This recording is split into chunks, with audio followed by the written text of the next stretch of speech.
ಮಹಾಮಾರಿಯ ತಜ್ಞ ವೈದ್ಯ ಆದರು. ಜೊತೆಗೆ ನೋಡಿದ್ರೆ ಪ್ರತಿಷ್ಠಿತ ಸಂಸ್ಥೆಯ ನಿರ್ದೇಶಕಿಯಾಗಿ ಕೂಡ ಕೆಲಸ ಮಾಡಿದ್ರು. ಈಗಲೂ ಕೂಡ ಅವರ ಸಮಾಜ ಸೇವೆ ಮುಂದುವರಿತಾ ಇದೆ. ಆ ಸರಳ ಸಜ್ಜನ ಜೀವ ಯಾವುದು? ಬನ್ನಿ ನೋಡ. ಬದುಕಿನಲ್ಲಿ ಆದರ್ಶಗಳನ್ನೇ ಆಸ್ತಿ ಮಾಡಿಕೊಂಡಿದ್ದ ಬಾಬುರಾವ್, ಬೀದಿ ಬದಿಗಳಲ್ಲಿ ಕಾಯಿ ಪಲ್ಯ ಮಾರ್ತಿದ್ದ ರತ್ನಮ್ಮ. ಒಂದು ಹೊತ್ತಿನ ಊಟಕ್ಕೂ ಪರದಾಡುವಂತ ಕಡು ಬಡತನ ಈ ದಂಪತಿಯದ್ದು. ಆದ್ರೂ ತಮ್ಮ 8 ಮಂದಿ ಮಕ್ಕಳಿಗೆ ಅಕ್ಷರ ಕಲಿಸಲು ತಮ್ಮ ಬೆವರನ್ನೇ ಬಸಿದಿದ್ರು ಆ ದಂಪತಿ. ಆ ಹೆತ್ತವರ ಬೆವರಿನ ಫಲದಿಂದಲೇ ಹಿರಿಯ ಮಗಳು ದೇಶದ ಹೆಸರಾಂತ ಕ್ಯಾನ್ಸರ್ ತಜ್ಞೆಯಾಗಿ ಹೆಸರು ಮಾಡಿದ್ರು. ಆ ಬಡ ದಂಪತಿಗಳ ಹೆಮ್ಮೆಯ ಪುತ್ರಿಯೇ ಕ್ಯಾನ್ಸರ್ ರೋಗಿಗಳ ಪಾಲಿಗೆ ಆಶಾ ಕಿರಣ, ಮಾತಂಗಿ ಮಾಣಿಕ್ಯ ಡಾಕ್ಟರ್ ವಿಜಯಲಕ್ಷ್ಮಿ ದೇಶಮಾನೆ.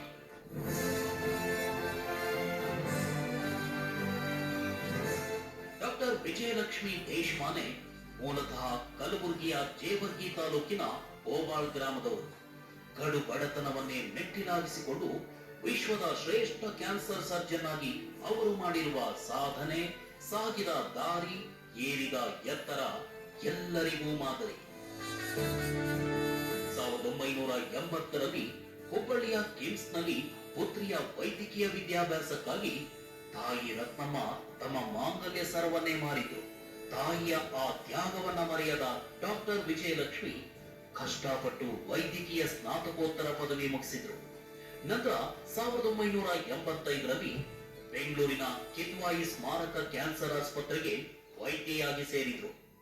1989ರಲ್ಲಿ ಮುಂಬೈನ ಟಾಟಾ ಸ್ಮಾರಕ ಆಸ್ಪತ್ರೆಯಲ್ಲಿ ಕ್ಯಾನ್ಸರ್ ಶಸ್ತ್ರಚಿಕಿತ್ಸೆ ಕುರಿತು 6 ತಿಂಗಳ ತರಬೇತಿ ಪಡೆದ ಡಾಕ್ಟರ್ ವಿಜಯಲಕ್ಷ್ಮಿ 4 ದಶಕಗಳ ಕಾಲ ಲಕ್ಷಾಂತರ ಕ್ಯಾನ್ಸರ್ ಪೀಡಿತರ ಸೇವೆ ಸಲ್ಲಿಸಿದ್ದಾರೆ. ಮನೆಗಿಂತ ಹೆಚ್ಚಾಗಿ ಆಸ್ಪತ್ರೆಯಲ್ಲೇ ಕಾಲ ಕಳೆದ ಡಾಕ್ಟರ್ ವಿಜಯಲಕ್ಷ್ಮಿ ಅವರದು ಅತ್ಯಂತ ಸರಳ ಜೀವನ.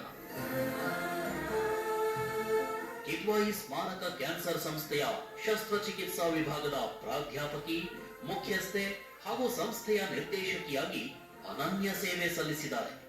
ತಮ್ಮ ಜೀವನವನ್ನೇ ಕ್ಯಾನ್ಸರ್ ರೋಗಿಗಳಿಗಾಗಿ ಮುಡಿಪಾಗಿಟ್ಟ ಕಲಬುರಗಿಯ ಅಸಾಮಾನ್ಯ ಸಾಧಕಿ ಡಾಕ್ಟರ್ ವಿಜಯಲಕ್ಷ್ಮಿ ಅವರಿಗೆ ರಾಜ್ಯೋತ್ಸವ ಪ್ರಶಸ್ತಿ, ಪ್ರತಿಷ್ಠಿತ ಪದ್ಮ ಪ್ರಶಸ್ತಿ ಸೇರಿದಂತೆ ಹಲವು ಪುರಸ್ಕಾರಗಳು ಲಭಿಸಿವೆ.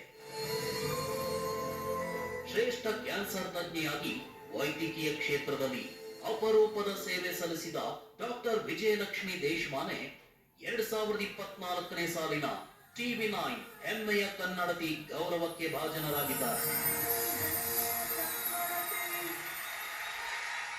TV9 ಹೆಮ್ಮೆಯ ಕನ್ನಡತಿ ಗೌರವಕ್ಕೆ ಭಾಜನರಾಗಿರುವಂತಹ ಡಾಕ್ಟರ್ ವಿಜಯಲಕ್ಷ್ಮಿ ಅವರು ಇವತ್ತಿನ ದಿನ ಗೌರವವನ್ನ ಸ್ವೀಕರಿಸಬೇಕಿತ್ತು. ಆದರೆ ಅವರ ಅನುಪಸ್ಥಿತಿಯಲ್ಲಿ ಅವರ ಸಹೋದರಿ ಸಮತಾ ದೇಶಮಾನೆ ಅವರು ಗೌರವವನ್ನ ಸ್ವೀಕರಿಸ್ತಾ ಇದ್ದಾರೆ. ಇವರಿಗೆ ಗೌರವಿಸಬೇಕು ಅಂತ ಸಚಿವರಾಗಿರುವಂತಹ ದಿನೇಶ್ ಗುಂಡೂರಾವ್ ಅವರಲ್ಲಿ ಕೇಳ್ಕೊಳ್ತಾ ಇದ್ದೀನಿ. ದಯವಿಟ್ಟು ವೇದಿಕೆ ಮೇಲೆ ಬರಬೇಕು. ಜೊತೆಗೆ ನಟಿ ಮಾನ್ವಿತಾ ಹರೀಶ್ ಅವರು ವೇದಿಕೆ ಮೇಲೆ ಬರಬೇಕು, ಸಾಧಕಿಯನ್ನ ಗೌರವಿಸಬೇಕು ಅಂತ ಕೇಳ್ಕೊಳ್ತಾ ಇದ್ದೀನಿ. ಇವರಿಗೆ ಕೈ ಜೋಡಿಸುವಂತೆ SS Srijan, director Indus 555 DCRS TMT, ದಯವಿಟ್ಟು ವೇದಿಕೆ ಮೇಲೆ ಬರಬೇಕು ಅಂತ ಕೇಳ್ಕೊಳ್ತಾ ಇದ್ದೀನಿ.